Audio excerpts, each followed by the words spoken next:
Welcome to Disney Journey. I'm retired Imagineer Jim Schull. If you're a first-time viewer to my channel, welcome. If you're a long-time viewer, you know that every single week I release new episodes all about the Disney parks.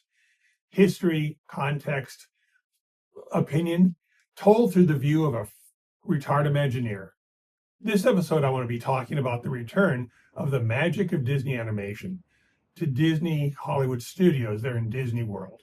This story is going to take us to Burbank, California, because that's where the inspiration for this redo is coming from. So let's get started. Convergence is a term used to describe when a lot of good things come together, kind of like what goes around comes around. And so it is now that magic of Disney animation is returning to Florida. We see in this poster a homage to the 3 feature-length movies that were made in Florida, and that promises good things. Also, I see Olaf holding a pencil, so we may see him again in a major way. There's a reimagining of the animation courtyard. 2 of the buildings have received either a new show or about to get a new show. The Sorcerer's Hat will dominate this new plaza. It's inspired by the Sorcerer's Hat in Burbank, although I don't think there'll be an office inside. We'll get to that in a moment. But when you move inside, what's there today, it's not animation. It's a Star Wars launch bay, and it's been that way for several years. And that means that the magic of Disney animation is returning to the way it was when the park opened in 1989. In 1989, the Disney MGM Studios theme park opened. It was supposed to take you behind the scenes and into a Hollywood that never was, but lived in our dreams. A major attraction in this new studio theme park was the magic of Disney animation. There, guests were going to be entering into, well, a mini version of the studio that was in Burbank, California. I'll pause here to note that the pamphlet that they sold about the magic of Disney animation has risen in price over the years. Guests stepping onto the Walt Disney Studios lot in Burbank, California, find themselves encountering an environment that feels more like a university campus, not a factory. Everything is carefully choreographed, and there are trees and benches and lawn and squirrels, some squirrels the size of a small car, but still squirrels, and ants. All of it is there because it's a living, breathing, and relaxing place. Obviously, there's work that goes on, but the environment is so different. It's an oasis from the surrounding world. So let's take a walking tour of the Walt Disney Studios lot there in Burbank to see how the elements are going to be adapted and moved to Florida. First off is the new gateway. Now, I'm sorry to see the old gateway come down, but I gotta say, this is a great improvement because the original gateway just didn't have the meaning today that it had in 1989. Was adapted over the years, got a new color scheme. It became a bit more generic and bland. And to go from the studio to Star Wars, that was a disconnect. The second thing is to look at the landscape and the environment, the color scheme. And for that, we all have to thank Kim Weber. Now, Kim was not so much an architect as a concept designer. And he was employed by Walt Disney to think about Walt's new campus there in Burbank when they moved from Hyperion. It was very different from what you normally saw because as a child of the Southern California, I've been on various movie lots, and they all tend to be industrial plants. They make movies, they make product. They are trucking things in and out. They do not look like a college campus the way the Disney Studios in Burbank does. The color scheme is limited, but it has a purpose. The color board is there to evoke all the colors of the Southwest. And it's very simple. And it influenced a lot of the things that were done for Disneyland, such as the go away green for the show buildings. Although it's go away blue in Shanghai, but that's a story for another episode. A close look of the concept art shows us that Mickey Avenue and Dopey Drive, that sign, will be finding a new home there in Florida. It's interesting, it's iconic. Everyone goes to that sign to have photographs of themselves taken in front of it. I know I did. Directly beneath it, though, is something that was kind of a giggle because the studio had to have a fire hydrant. And so, of course, because it's Disney, they put in Pluto's dog prints and a little sign to tell everyone it's Pluto's corner, not yours. There are a few areas that are semi-industrial, but there are a lot of little alleyways and cubby holes and a little place you can go to explore. I'm not just saying that any of this can appear there in Florida because it just isn't purpose-built. I don't think you can get a normal crowd at Disney World down this hallway. Even the more recent additions to the Burbank lot have a nod to the original Kim Weber designs, such as the Frank Wills building, which has a Starbucks in it. Although, if you're not an employee, you can't go there. Although, you actually can order on the app. This is one of the 3 multiplane cameras, one of which I got to stand in front of. And at no extra cost is a colony of ants who live at the base of this tree. The little man of Disneyland has nothing on these guys. As I said, there's been some changes over the years, such as the Team Disney building. This is the corporate headquarters for the Disney company. And don't stop to ask the joke if the drain gutters run through the drawers, because that has been done before. Beyond the rotunda where the Walt mural is this beautiful garden, which is brilliant because it had to wrap around the Roy Disney building, which was more of a Bauhaus design. It's probably the one building there that really does not fit in. But going back to the old part of the studio, there was the theater directly across from animation. The animators could walk out, watch the film, come back, take a smoke sitting on the bench, and maybe head over to the Hyperion building. One of the things that will not be in Florida. And also the dry cleaner. Although again, would it be great if they could bring it in? And of course, the water tower. The water tower in the studio has been gone for many, many years. If they ever bring it back, this is what they could do. The anchor of the new animation courtyard will be the hat. Let's talk about that now. Disney feature animation has had many homes. Once they were housed in Burbank, California on the studio lot, but then they moved close to Imagineering in some old vacant buildings that Disney owned there in Glendale. After a while, they moved back into their own building, which has the Sorcerer Hat. The Sorcerer Hat is unique because when I went inside, I was struck by the fact that it's not just an icon, not just a symbol. Inside that cone was a real working office. And that's where Roy Disney had his office, there when he came to work.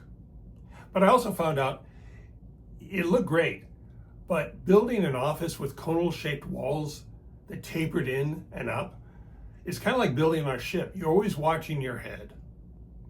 The building is in a different form, a classical form, but different nevertheless from everything else in Burbank. It just looks unique. It looks very, shall we say, animation-y. It also serves a purpose because it was a home for the feature animation group who lost their home when they were booted out of Burbank and temporarily set up shop over in Glendale. They were even over at the Hollywood Burbank Airport for a while this building was being remodeled and reopened in 2016. Disney feature animation today is separated from the main campus by Riverside Drive, but you can cross between the two using a pedestrian bridge. Often people will cross over that bridge just to go to the Caffeine Patch, which is a very specialized coffee bar, which is buried in feature animation. My vote is that the Caffeine Patch should have an East Coast outlet to be buried in the magic of Disney animation when that opens in 2026. Although the Robert Stern building has inspired the new icon for Florida, it wasn't the first time that a hat has been used as an icon by the Disney company. It's really kind of core DNA to Mickey Mouse, and it's found its way into the park. Not always successfully, like with the Ferris wheel concept for Florida. Or the hat when it was placed directly in front of the Grauman's Chinese Theater for 100 Years of Magic. It was built, and it was there, And it sort of was successful because it provided a focal point for the park. And it also became one of the four icons for the parks to serve as iconic representation for each of the four parks. In time, the hat was demolished, but there were other hats, like the one in Florida. Now, Florida actually had a hat, probably one of the earliest, because they had a hat there for the Euro Disneyland Preview Center, Espas. I put the hat back on Mickey to become the marquee for Toon Studio, and it faced the hat that they had. Now, this hat is different because it's not a flat blue, it's actually a variegated blue. It changes blue color as it went up, and it didn't have the stars painted just on it. It was set off from it, so it had a little bit more love, design love. But it was a very simple idea, and it was, again, it's supposed to be the icon for building that told guests how Disney created their animated features and classics. In their reimagining of Animation Courtyard, the hat will be the gateway into the magic of animation. And there'll be several things there. One of them we need to talk about, which is drawn to Wonderland. Of the three things they announced for the new pavilion is going to be a playground. It'll follow the old path that guests have been following since 1989. And it opens up into a large high bay space, which once was the home of the animators, but now will be the home of Alice. And for Alice, we have to thank this woman, the Disney legend Mary Blair. Mary, obviously has no need for introduction because she did so much for the company and so much beyond the company. There was a wonderful exhibit there at the Disney Family Museum years ago that showed her professional side, and it was wonderful. But back to the playground. The large blue space is where Alice will likely be because it's the only high bay space there. And to build a playground where guests get to go through different scenes and environments inspired by Mary's work is simply brilliant. But when you don't have a lot of space and you need to put a lot of people in it, the idea of using the highly graphic flats of Mary Blair is just simply a home run. This is my interpretation of how those could be used. We'll see though, and we don't have long to wait. But this is not the first time this has been thought about. Oh, that'd be too simple. We have to go back to the early 1950s when Bruce Bushman was the person responsible for kind of fleshing out early Fantasyland. Again, not every idea he had stuck. And one of the ideas that did not stick was the Alice in Wonderland walkthrough. Examining Bruce's work and his drawing, you can start to see how some of the beats might be laid out in Florida. It was a set of rooms. Some of them were pulsed where you had to be held for a brief little show, but a lot of it were environments. And they all were inspired by Mary Blair, meaning there were a lot of flats. There were some dimensional, some semi-dimensional, but a lot of them, frankly, were flats. And that's a bold graphic choice, which is perfect for Florida. They will likely be some interactivity. I don't know if they'll be borrowing as much as Bruce did from the classic Funhouse, because a lot of those things that he envisioned were built in a time where there just weren't many lawyers, or at least I think there weren't. Rotating barrels, awkward steps, mirror mazes, places you can get lost, they're all fun. But I don't think today's audience would be allowed to see them or play in them. Bushman's ideas had great merit, but we know that they weren't accepted. Ultimately, a dark ride was built. And Alice in Wonderland is the classic Disney ride we all get to enjoy if we're in California.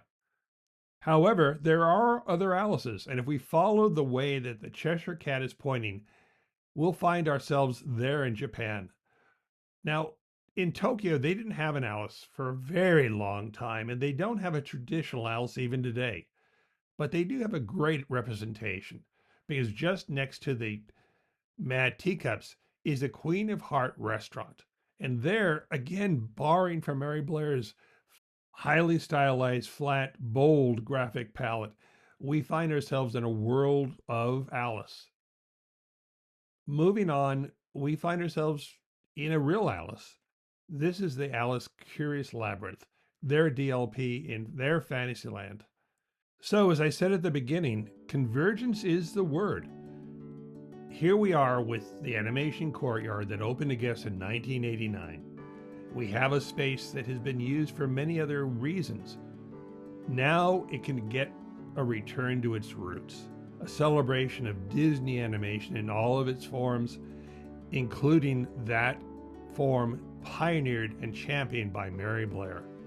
So, in the not too distant future, the doors will reopen on a reimagined animation courtyard.